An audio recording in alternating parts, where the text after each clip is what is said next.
Mtazamaji na msikilizaji mpendwa, hapa ni katika kijiji cha Masiwa, eneo la Ndola. Ni viongozi wa kanda ya Mbinga, tumekuja kutembelea maeneo matatu, miongoni mwa maeneo matatu ambako idara ya vijana inaendesha mahubiri ya hadhara kwa majuma matatu, na sasa tuko katika juma la pili. Na hapa ninaye kiongozi wa eneo hili la Masiwa Ndola, na atajitambulisha jina lake kwa namna ambavyo atatueleza kwa namna ambavyo wameendelea kufanya kazi hapa kwa kadri nitakavyokuwa nikimuuliza maswali. Karibu jitambulishe. Asante. Kwa majina naitwa Stanley Stefano Chale, ni kiongozi wa eneo hili la kazi ambalo effort inafanyika. Asante. Tuambie kwa mwitikio wa watu katika kadri mnavyokuwa mkiendesha mikutano. Asante. Mwitikio kiujumla umekuwa mzuri. Tumekuwa kwa kila siku kwa mwitikio wa wageni umekuwa mwitikio mzuri sana. Kuna asilimia kubwa. Wanafika wageni wangapi? Vijana kwa watu wakubwa tunakuwa na wageni 70 mpaka 78, lakini pia kwa vijana wadogo ambao ni watoto tunakuwa nao kwa idadi ya kila siku watoto 52 mpaka 56. Amina. Amina. Mnasemaje? Amina. Vipi lakini hili juma la pili sasa. Kwa juma la kwanza labda kuna huduma yote ya ubatizo umefanya? Ni kweli hili juma la pili, lakini juma la kwanza tunamshukuru Mungu kwa sababu ya kazi yake na utukufu wake unavyoonekana katika maeneo haya.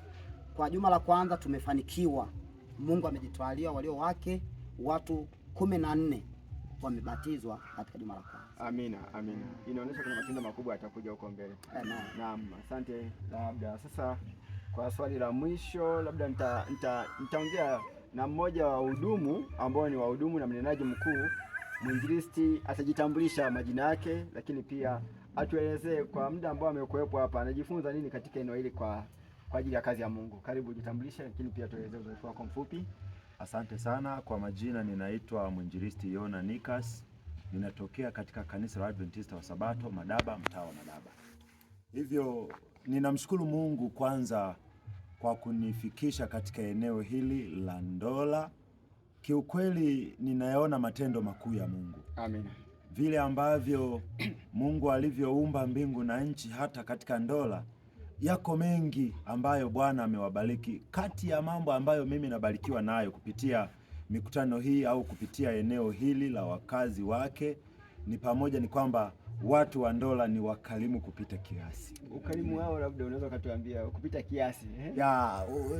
Katika kuzunguka kwangu mambo ambayo yananibariki, yananifanya kusema kupita kiasi, vile ambavyo wanavyotoa mali zao kwa ajili ya hii mikutano, vile ambavyo pia wanavyoitoa mioyo yao kwa ajili ya mikutano. Watu 14 mpaka sasa wamekwisha kubatizwa, na wengine bado wanaendelea kudai ubatizo ili waweze kubatizwa. Hilo ndilo linalonifanya kuwaona watu hawa kwamba ni watu wakarimu, ni watu ambao Bwana amewabariki kwa namna ya pekee. Asante sana. Mtazamaji na msikilizaji, kwa kweli unaowaona hawa ndio wanatimu walio katika eneo hili. Kanda hii imekuwa na vijana ambao ni vijana wako hai, wanampenda Bwana na wako tayari kwa ajili ya kazi ya Mungu. Kwa sababu ya wingi wao, kanda imeamua kuwa na vituo vitatu, ikiwa ni pamoja na kituo hiki cha hapa Ndola, Masiwa Maguu, wilaya ya Mbinga, lakini kipo kituo kingine wilaya ya Mbinga vijijini kule Kiwombi, na kituo cha tatu kinapatikana katika kijiji cha Litui kule wilaya ya Nyasa.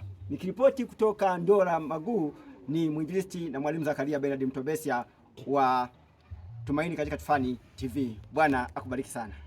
Amen.